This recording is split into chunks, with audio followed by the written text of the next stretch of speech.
የአንድ ሰዓት ፊልም ለማሳየት ስንት ሌሊት እንቅልፍ እንዳጣችሁ፣ እንደሰረዛችሁ፣ እንደደለዛችሁ አስታውሱ። ዝም ብሎ የሚያምር ነገር አይፈጠርም። መከራ አብሮት አለ።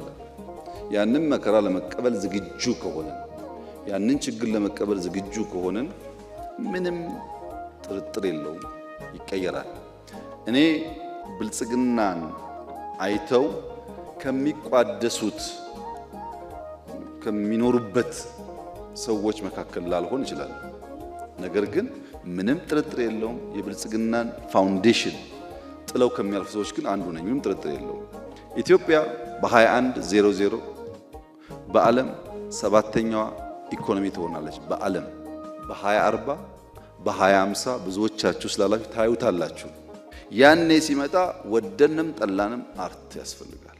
ያኔ ስንፈልጋችሁ ከሚዛን እንዳትጎሉ እናንተም ዝግጅት ያስፈልጋችኋል። ዝግጅቱ መሰብሰብ